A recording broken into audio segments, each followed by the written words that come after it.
ลุ่มสาระการเรียนรู้สังคมศึกษาศาสนาและวัฒนธรรมผ่านการเรียนรู้การแสดงความเคารพการไหว้สังฆทานชั้นประถมศึกษาปีที่ 6 ครับสวัสดีครับผมชื่อเด็กชายณัฐพัฒน์ก้านทะเลครับสวัสดีค่ะหนูชื่อเด็กหญิงธนานีนิ่งเพ็งค่ะสวัสดีค่ะหนูชื่อเด็กหญิงจินดาพรบุญชัยดีค่ะคุณครูประจำชั้นคุณครูคือภาพรวนาสิงห์ค่ะมารยาทไทยเป็นเอกลักษณ์ประจำชาติไทยที่ทั่วโลกประทับใจไม่ว่าจะเป็นการยิ้มการไหว้จนได้ขนานนามว่าสยามเมืองยิ้มยิ้มสวยไหว้สวยจนทั่วโลกประทับใจการทำความเคารพเช่นการทำความเคารพคุณครูเมื่อมาถึงโรงเรียนการทำความเคารพผู้ปกครองก่อนออกจากบ้านการทำความเคารพผู้ใหญ่ที่เข้ามาเยี่ยมชมในโรงเรียนการแสดงความเคารพมีหลายแบบหลายอย่างเช่น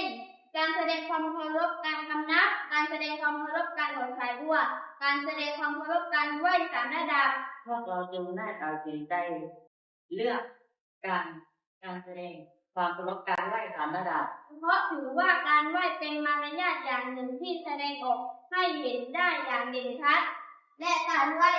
แสดงถึงการมีสัมมาคาระและการอ่อนน้อมถ่อมตนการไหว้แบ่งออกได้เป็น3ระดับที่1การไหว้พระระดับที่2การไหว้ผู้ใหญ่ผู้ที่อาวุโสระดับที่3การไหว้ผู้ที่มีอายุเท่าเทียมกันก็มีความคิดตรงกันว่าจะให้น้องๆเพื่อนๆโรงเรียนบ้านพระเทคัสมีมารยาทที่ดีโดยเฉพาะการไหว้สามระดับก่อนที่เพื่อนจะได้มาสาธิตให้น้องๆดูเพื่อนหนูได้ไปค้นหาความรู้จักไปฟังรู้ไปงานและยูทูบค่ะและครูวนิดาสมพรซึ่งท่านเป็นครูมาจากศูนย์พัฒนาเด็กเล็กบ้านทุ่งรักมาเป็นแบบอย่างการไหว้สามระดับอย่างถูกต้องให้พวกหนูเองค่ะต่อไปเป็นงานสาธิตการไหว้สามระดับค่ะระดับที่1เป็นการไหว้พระท่าแรกเอียงตัวตรงพลังมือขึ้นอยู่ระหว่างอกนิ้วของแม่มืออยู่ระหว่างคิ้วโค้งตัวลงพอประมาณที่คือการไหว้พระ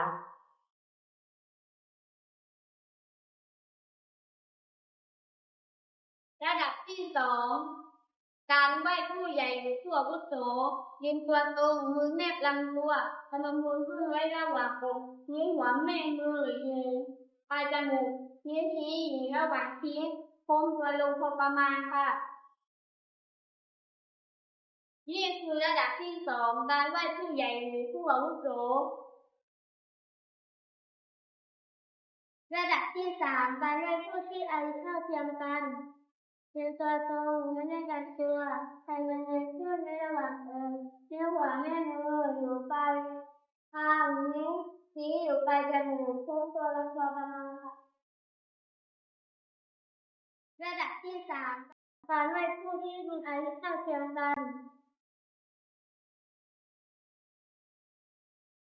พวกเรามีความภาคภูมิใจที่ได้อนุรักษ์และสืบสานการไหว้จากรุ่นพี่สู่รุ่นน้องการเป็นพลเมืองดีเป็นหน้าที่ของทุกคนสวัสดีค่ะ